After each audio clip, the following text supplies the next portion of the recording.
Ya estamos finalizando la jornada y como cierre vamos a pasar a la ronda de preguntas y respuestas. Recuerden que las preguntas que no llegamos a responder por falta de tiempo les serán respondidas por mail y las compartiremos en el sitio www.ipcba.com.ar. Vamos a comenzar con Inés. Hablabas, Inés, de hacer un esfuerzo sincrónico para construir entre todos la sustentabilidad social. La primera pregunta para vos es, ¿esto quiere decir que todos deberíamos abrir una cuenta en una red social? Muy buena pregunta, y la verdad es que no. La verdad es que no, porque no necesariamente todos tenemos que, digamos, ni esa inquietud, ni es la única fuente posible para establecer una comunicación. Cuando hablo de hacer un esfuerzo sincrónico, por ejemplo, quiero poner un ejemplo concreto. Yo soy periodista y hay una situación que involucra algo que tiene que ver con el sector ganadero, ¿no? Y de repente no sé a quién llamar, ¿no? O no encuentro a mano interlocutores válidos que estén efectivamente en el centro del huracán con mucho conocimiento como para responder, ¿no? Yo digo, un periodista que quiere combatir los atajos cognitivos, que son aquellos que nos posicionan en buenos contra malos, hace una buena investigación, se fija qué personas efectivamente son idóneas para llamar por teléfono, y del otro lado, del sector agropecuario, del sector ganadero, hay personas que están dispuestas a establecer esas conversaciones, que aparecen con periodicidad en esfera pública. Entonces, a lo que digo es, esfuerzos sincrónicos es saber a quién llamar y estar dispuesto a conversar en todos los ámbitos. Y con lo que esto quiero decir es, por ejemplo, ¿no? Hablaba de la figura del embajador. Un embajador, por ejemplo, es un maestro rural que quiere llevar a los chicos a visitar un establecimiento agropecuario. Un embajador es un productor que quiere contar cómo está trabajando y no necesariamente se tiene que ver una cuenta ni de TikTok, ni de Instagram, ni de Facebook. Directamente puede establecer una serie de visitas del jardín a su establecimiento para contar cómo están trabajando. Digo, hay distintas maneras de empezar a hablar un poquito más o de establecer estos espacios de conversación que no necesariamente tienen que ser a través de una red social. Digo, aparece la red social porque es lo más fácil, es lo más a mano que tenemos, y es lo más sencillo, pero hay otras instancias que podemos pensar. Gracias por tu respuesta, Inés. La segunda pregunta para vos. ¿Cuál sería un ejemplo concreto de puente entre el mundo de la producción, la industria y la sociedad? ¿Y cómo lo abordarías? Un ejemplo concreto de puente es, por ejemplo, o bien la figura del embajador, que vengo insistiendo, que puede ser un productor, que puede ser un docente, puede ser el INTA, puede ser el IPCBA, puede ser CREA, puede ser, digamos, docentes, como venimos diciendo. ¿Y cómo funcionaría, ¿no? Esta figura del embajador que hace como puente? Accesible a comunicación, eso por un lado. Y por otro lado, un puente puede ser un sitio web, ¿no? Un sitio web que nace desde una organización, como puede ser el IPCBA o CREA o el INTA, o digamos desde productores, en donde en ese sitio web se ponen a disposición testimonios, personas, la figura del embajador que puede ir a dar una charla a algún lado, que puede responder algunas preguntas. Digo, hay un montón de maneras en las cuales nos podemos empezar a correr un poco de nuestro lugar y empezar a tender esta comunicación o estar abiertos a esta comunicación. Hoy en día cada vez más está sucediendo. Yo encuentro en Twitter un montón de productores que están empezando a responder preguntas desde otro lado o están empezando a invitar a pensar ¿qué pasa si esto es así, si esto es asá? Digamos, hay cada vez más, de hecho, jóvenes, ¿no? Este seminario es prueba de ello. Hay un montón de ateneos que están empezando a abrir espacios que empiezan a responder consultas súper cotidianas o inquietudes súper cotidianas de fitosanitarios, de bienestar animal, ¿no? Y digamos, esto está sucediendo cada vez más y bueno, qué bueno que así sea y estemos atentos como para aportar nuestro granito de arena. Muchas gracias, Inés. Las siguientes preguntas van dirigidas para Leo. Para eficientizar el uso de las redes sociales, ¿cuáles son aquellos contenidos que mejor funcionan? ¿Aporta usar hashtag en las publicaciones? Bueno, acá hay varios puntos para hablar. La idea es que si queremos llegar mejor sería invertir la mayor cantidad de tiempo posible en hacer que esos contenidos funcionen bien. Y como vimos, hay determinados contenidos y determinados formatos. Y hay que encajar un poco eso, ¿no? Mi mensaje en el contenido y el formato. Por ejemplo, si tu idea es humanizar tu marca, llegar a nuevas audiencias, hoy la opción de Reels de Instagram es una de las más importantes, o como por ejemplo también TikTok, porque son espacios donde con el contenido que haces podés llegar a muchas más personas que no te conocen. Entonces, si estás buscando conquistar nuevas audiencias, que es algo que siempre queremos, esta opción te va a venir muy bien. Siguiendo la línea de Instagram, las historias también sirven para humanizar, pero sirven mucho para interactuar. Si querés conocer qué opinión tiene tu audiencia, porque las historias las van a ver los usuarios que te siguen en su gran mayoría, así que con ellos podés hablar, te pueden aportar ideas, lo podés llevar a, por ejemplo, tu sitio web y demás, eso si tenés muchos seguidores para la opción del swipe up, que tenés que tener más de 10.000. Y en cuanto a las publicaciones, el formato de carrusel es uno de los que mejor está funcionando. ¿Cuál es? Es ese que suma varias imágenes, una detrás de la otra, y simplemente, si estás en el teléfono con el dedo en Instagram, vas deslizando foto por foto. ¿Por qué funciona? Porque en realidad tiene un contenido mucho más visual que se puede desarrollar en etapas. La idea es que con la primera imagen puedas captar la atención y puedas llevar al usuario a que siga interactuando, y justamente el pasar de imagen a imagen, Instagram lo considera como una interacción que no la tenemos cuando es una imagen sola, ¿no? Y después, tanto como para Facebook, LinkedIn y demás, la opción de los videos es interesante, ¿no? Porque pensá que muchos usuarios de Facebook y de LinkedIn hoy están consumiendo ese contenido no tanto en sus teléfonos celulares, sino también en la compu, en la versión de escritorio, así que el video siempre suele llamar la atención. Y obviamente en casi todos estos formatos que estuvimos hablando podemos incluir hashtags. El hashtag vendría a ser una etiqueta, o sea, es una forma de etiquetar ese contenido.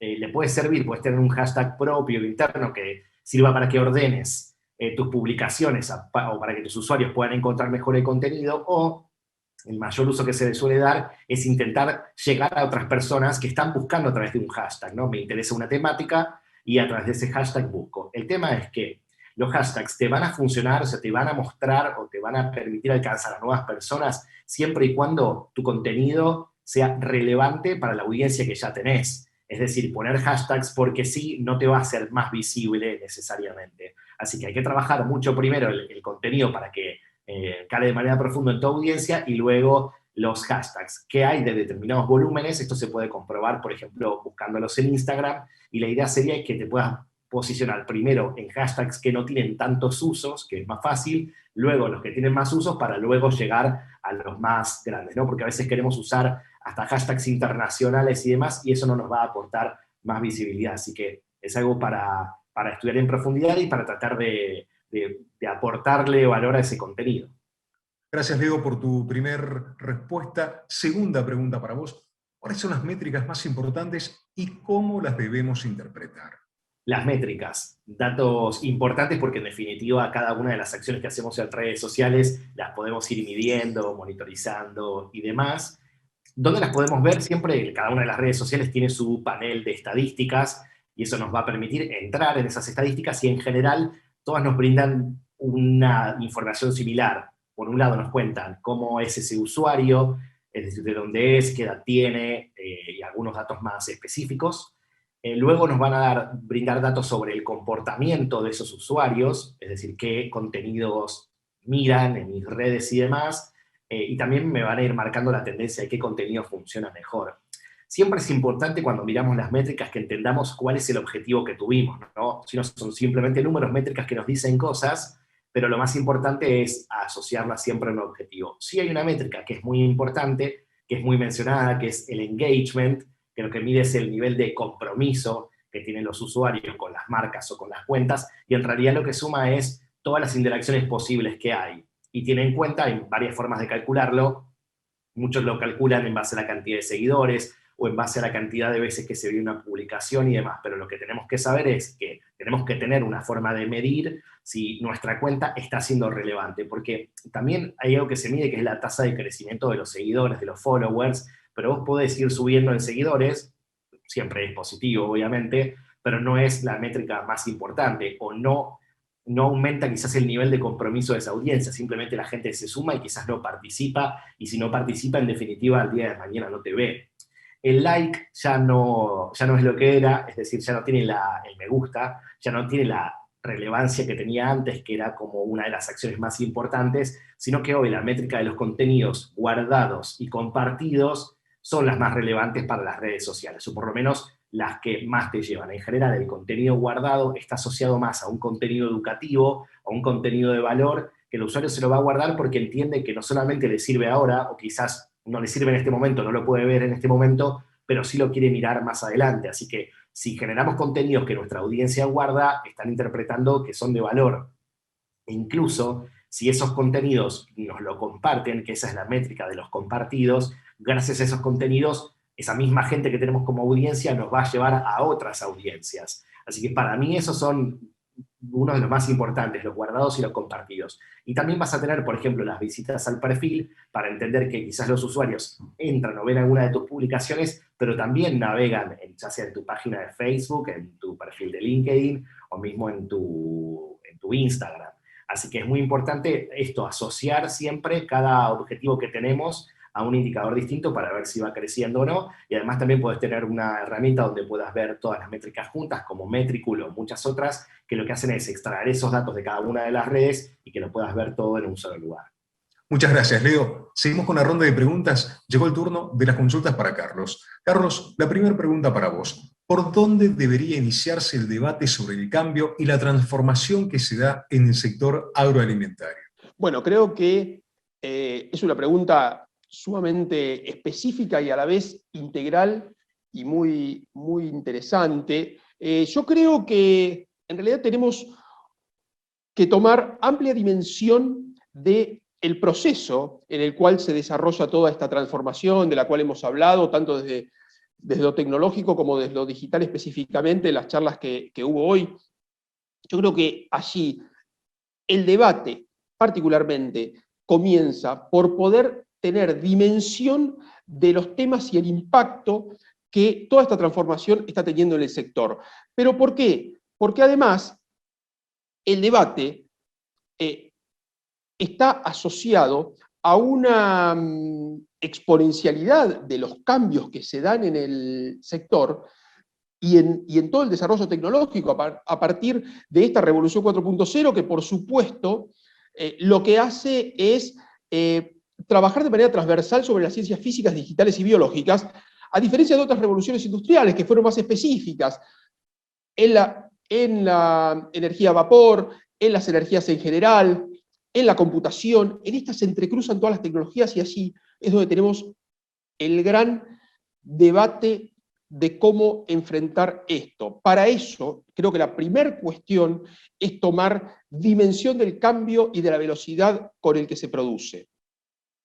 Y a partir de esto, creo que tenemos que empezar desde los profesionales, desde, por supuesto, los dirigentes, los productores, los empresarios, a tomar cada vez más real y cabal dimensión de dónde comienza a impactar de manera directa. Y lo peor que podemos hacer es empezar a negar muchas de estas transformaciones, porque en realidad, como le ha pasado a la sociedad también, nosotros vamos a tener que incorporarlas en muchos casos. Ustedes fíjense en los debates que se están dando hoy alrededor de la regulación de criptomonedas en el sector, el debate que se está dando alrededor de los nuevos consumidores y que hablábamos. ¿Cómo tendremos que prepararnos para atender a esos nuevos consumidores, identificarlos, saber dónde están, a qué sectores nos enfocamos y con qué desarrollos tecnológicos vamos a esos consumidores? Y por supuesto, en esto, cómo también comenzamos a gestionar la propia empresa y cómo nos posicionamos nosotros como empresarios y como productores para gestionar esa empresa, que en muchos casos va a ser una empresa digital, que por supuesto tuvo una incorporación importante en los últimos años, inclusive en los últimos 2 años. Digamos, de pronto no tuvimos que ir más al banco, de pronto tuvimos que incorporar el home banking, de pronto tuvimos que incorporar muchas funcionalidades ante el Estado de manera digital. Este es, entonces, en síntesis, el gran debate que tenemos. Es tenemos que empezar a enfrentarlo de manera directa, identificar las áreas en las cuales más nos va a impactar y, por supuesto, con una mentalidad absolutamente abierta y de transformación. Creo que ese es el concepto general que tenemos que tener en cuenta para hacer frente a esto. Gracias, Carlos, por tu primera respuesta. Segunda pregunta para vos. ¿Cómo se podrían liderar estos procesos de transformación desde el sector para preparar a quienes deben legislarlo? Bueno, gran pregunta, gran debate cada vez que surgen temas de tanta transformación y de tanto impacto. Dos cuestiones al respecto.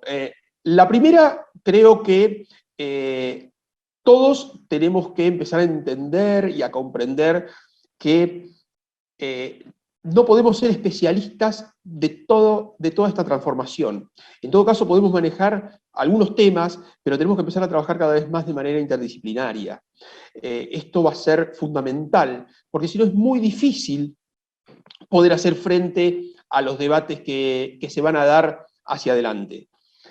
Con lo cual, el eje interdisciplinario será fundamental. El segundo, creo que es el eje de, y que fue planteado también, y yo lo planteé en la charla, digamos, si todo se debe legislar o algunas cuestiones se deberán autorregular, porque legislar muchas cuestiones de tecnología, por la velocidad misma que tiene la tecnología, puede llegar a detenernos el proceso de avance tecnológico.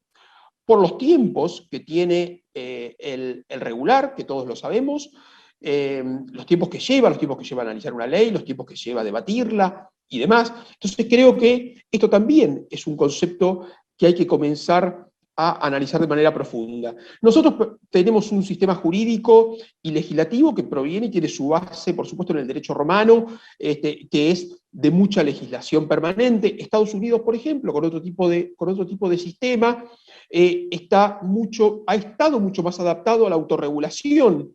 Pero lo que sí es cierto es que hemos visto estos últimos tiempos, y particularmente con las noticias de regulación tecnológica que se están comenzando a plantear en los Estados Unidos, que la cuestión de la autorregulación también comienza a tener sus limitantes, y en muchos casos el Estado quiere intervenir. Lo hemos visto en los debates con las redes sociales, con Google, con Facebook, el debate alrededor de Cambridge Analytica en las elecciones de Estados Unidos y demás. Con lo cual, este es un debate también que nos tenemos que dar. ¿De qué manera todos nos sentamos en la mesa a legislar o a autorregular, o a regular o autorregular de alguna manera? Esto será también un proceso fundamental. Y finalmente, ¿cómo prepararnos en este proceso para quienes deben legislarlo? Creo que primero tenemos que estar preparados nosotros como empresarios, como representantes de instituciones, de entidades y demás, con nuestros equipos técnicos afianzados. La Argentina en general tiene instituciones con importantes equipos técnicos, las instituciones y las entidades de representación del sector son entidades con equipos técnicos, pero que cada vez más tendrán que ir adaptándose a estos cambios. ¿Para qué? Para poder ser más profundos y cada vez más específicos en los debates que se vayan dando.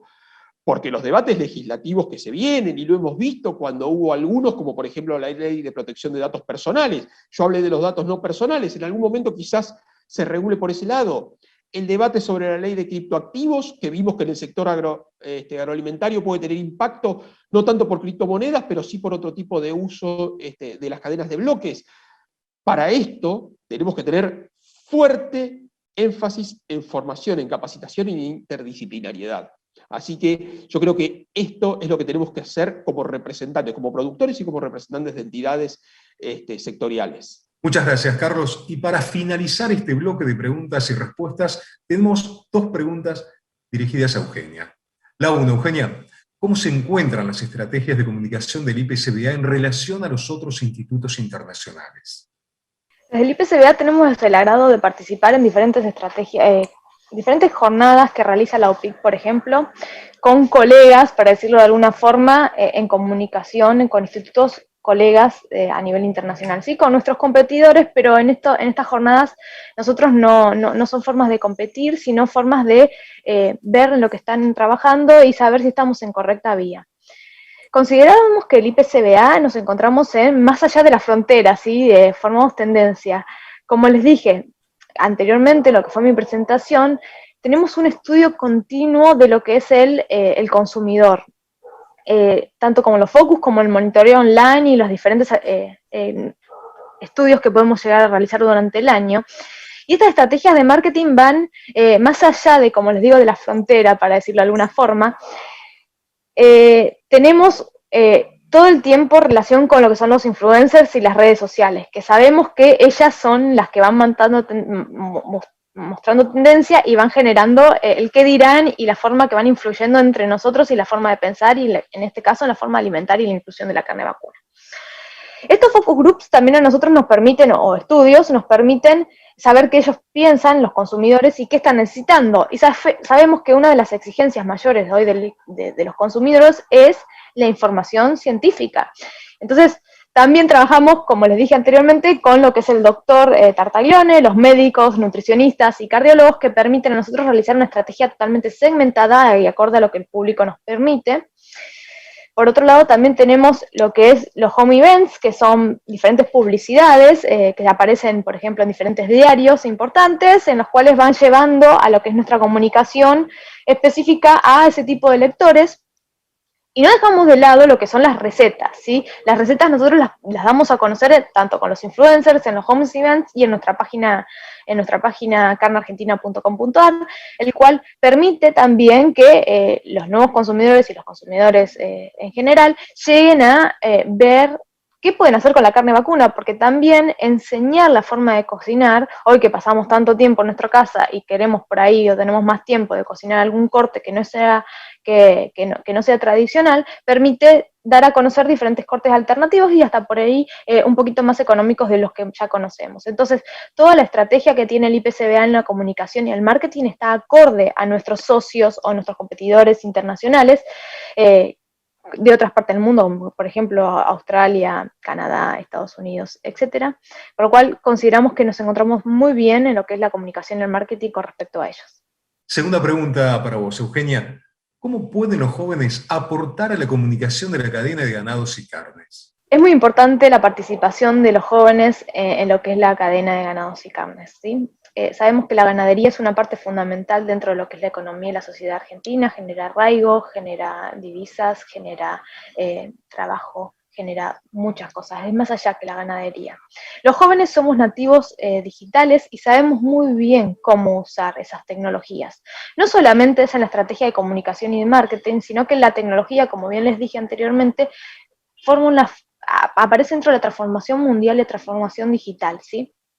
Los jóvenes tenemos que trabajar de la mano con las generaciones anteriores, permitiéndole a las generaciones anteriores mostrarle la forma en la cual los consumidores hoy en día y la producción en general nos están pidiendo que trabajemos, ¿sí? La sustentabilidad, diferentes segmentos, tanto por ejemplo en productos orgánicos o etiquetados. Entonces, al tener esa habilidad que se nos ha dado por ser nativos digitales, tanto los millennials como los centennials, es una parte muy importante que tenemos que llevar a cabo. Esta es la idea de estos seminarios, ¿sí? El IPCBA promueve y promulga que el joven tenga participación en la cadena. Entonces es muy importante la participación de ellos y trabajar en conjunto con las generaciones anteriores, que también tienen que estar mirando este seminario y participando de ello, porque en definitiva ellos son los que saben y nosotros somos los que nos estamos metiendo en este negocio. Y así es lo que nosotros promulgamos desde el IPCBA.